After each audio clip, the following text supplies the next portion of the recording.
Skipper is all yours.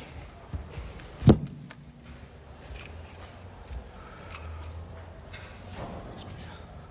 Kirk, how do you review the week here at Trowbridge in the round? Obviously not a result you wanted, but times managed to show that you've worthy big game.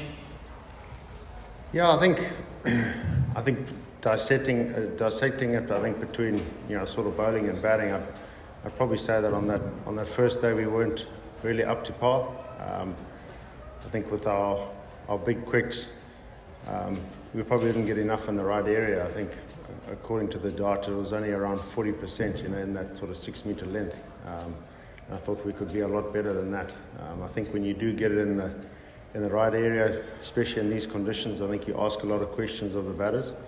And unfortunately we couldn't do that, which then made it difficult to be able to control the scoring. I think our goal was to not let them score too quickly, otherwise we knew we were going to be obviously under pressure, especially after day one, knowing the way that England like to go about their batting. And then from a batting perspective, I thought guys really fought hard. I think we got ourselves into decent positions, being around 120, 130 for two, I think, in both innings, and obviously couldn't really kick on from there. Quite a few guys got starts, I think, including myself, and I think you want to get, once you get in with decent conditions, I think you want guys to go on like Brian Bennett did and get a decent 100. Obviously we spoke at the start of the game about 22 years since you've had the chance to come there in England. Does the experience and some of the lessons that you've spoken about, does that help the team? Are you better off for the last 3 years of cricket?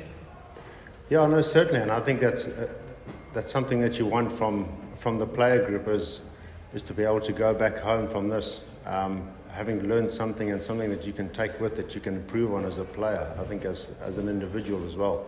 I think there's a lot of knowledge I think that guys have gained over the last 2 weeks that we've been here in the UK. So I think it would be stupid for guys to go back and not really learn anything from this experience.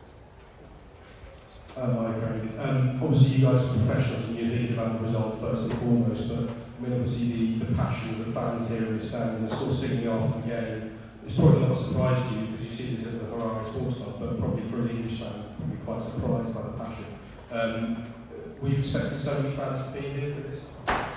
I think we had an idea that there were obviously going to be a lot of support for us, but there's a lot more fans out there today than I think there was yesterday, and you can hear them singing from up in the change room where we were sitting, and it's pretty special. I know losing is difficult to take, but I think just the lap that we did, I think around the field, I think just shows how special the fans for Zimbabwe are, and I think how much we also appreciate their support day in and day out.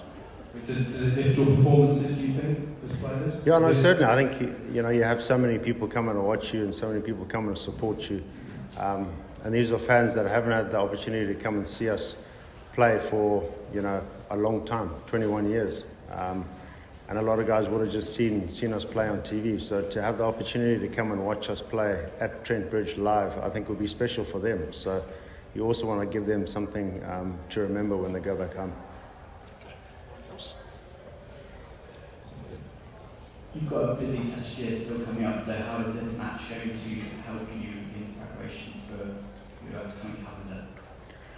I think, facing the England bowling attack, I think for starters, all the different challenges that you face, the ball moving around up front, being asked questions of your technique, your defence, and then also, if you get through that period, you've also got to get through a short ball period as well to combat. So there's lots of little challenges in there that I think if you can combat those and get through those in these conditions, there's no reason why you can't get through those same challenges back home in familiar conditions against South Africa and New Zealand.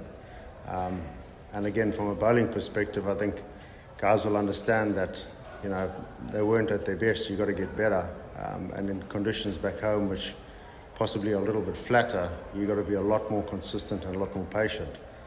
So I think there's there's a lot of things that we can take out of this. And again, I think it's things that we need to improve on and not just talk about. Hello, Ervine. Every 4 years, England have a home test series of 5 games. Do you think you've established in this match sort of proof of concept that you could make this a regular engagement in England with 4 or 5 test series? Yeah, certainly. I mean, it would be outstanding to have that fixture happen every year. I think the Zimbabwean fans will really appreciate that as well, so they don't have to wait so long to see us play in the UK again. And I think as a Zimbabwean player, there's no better place, I think, to come and test yourself as a cricketer. And I think, seeing as you've had a taste of what it's like and the experience of it, I think when we do come back here, hopefully it's soon enough, I think we'll be better prepared for it. Great. With a few senior players in their late days, is this result likely to prompt a reflection on the futures? No, I don't think so. We've got a full calendar of Test cricket, and I think it's also important to have that blend, especially in Test cricket, with the senior players and the junior players. I mean, if you look at the matureness that Brian Bennett has brought, he's only 21. He's got a bright future ahead of him. I think you don't want to put too much responsibility on the younger guys, and especially in Test cricket, I think it's key to have that blend going forward. Okay. All right, thank you very much, ladies and gentlemen. Thanks, guys.